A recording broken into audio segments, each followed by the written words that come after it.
اینجا قرار دور هم ساده و خوشمزه بپزیم. امروز نوبت آش شولی یزدیه. یه آش ترش و خوش‌عطر که مخصوص حال و هوای پاییز و زمستونه. اول از همه بریم سراغ عدس. من عدس رو خوب شستم و 1 ساعت گذاشتم خیس بخوره تا هم زود بپزه هم مقداری از نفخش بره. عدس رو با چند لیوان آب ولرم گذاشتم تا نیم پز بشه. توی این فاصله چغندر رو رنده میکنم. البته این رو هم بگم که من خیلی گشتم برای چغندر رنگی و بهم گفتن از همین لبوی قرمز استفاده میکنن. حالا یزدیای عزیزمون اگه این ویدیو رو میبینن بهمون بگن آیا از همین لبو استفاده میکنن یا چغندر رنگی هم هست. الان عدس نیم پز شده. اول لبوی رنده شده رو اضافه کردم و یه هم زدم تا داخل آش پخش بشه. حالا نوبت سبزیجاته که شامل اسفناج، گشنیز و مقداری شوید هست که خورد کردم. اگه برگ چغندرم داشتین حتما داخل آش بریزید. سبزی آش رو هم توی این مرحله ریختم. از اینجا به بعد حرارت باید ملایم باشه تا سبزی ها رنگشون رو حفظ کنن. خوشحال میشم بهم بگید معروف ترین آش شهر شما چیه. برای اینکه شولی لعابدار و خوشقوام باشه از آرد استفاده میشه. آرد رو با آب سرد مخلوط کردم و هم زدم تا گوله نشه.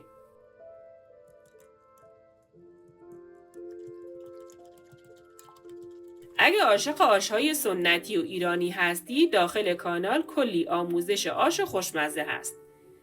پلیلیست آش‌ها رو میذارم داخل دیسکریپشن، دوست داشتین یه سر بزنید. به ببین چقدر خوش رنگ شده. بعد از پخته شدن چغندر و سبزی مایه آردی رو اضافه میکنیم. مایه آردی رو کم کم به قابلمه اضافه کنید و همزمان هم بزنید که آرد نبنده و آش صاف و یک دست بمونه.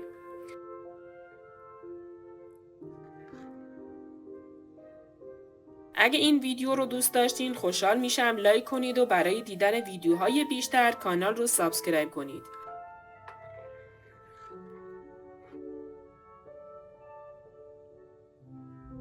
نمک غذا رو اضافه کردم و هم زدم تا همه جای آش پخش بشه.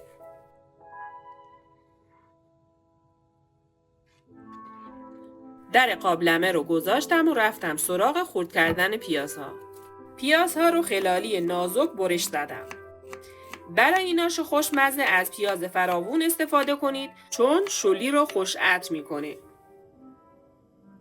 داخل تاب روغن ریختم و پیازهای خلالی را سرخ کردم تا نرم و طلایی بشن.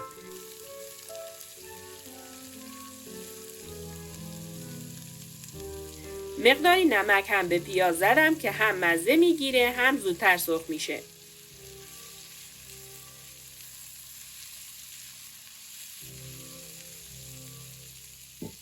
بعد بهش مقداری زردچوبه و فلفل سیاه زدم و تفت دادم تا عطر ادویه ها آزاد شه.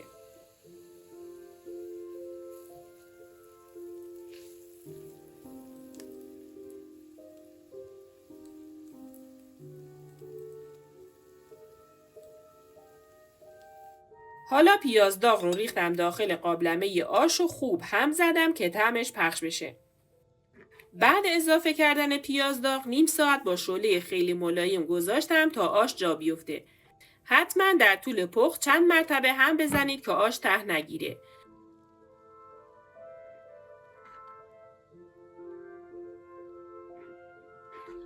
حالا میرسیم به مهمترین قسمت شولی یزدی، یعنی ترش کردن آش.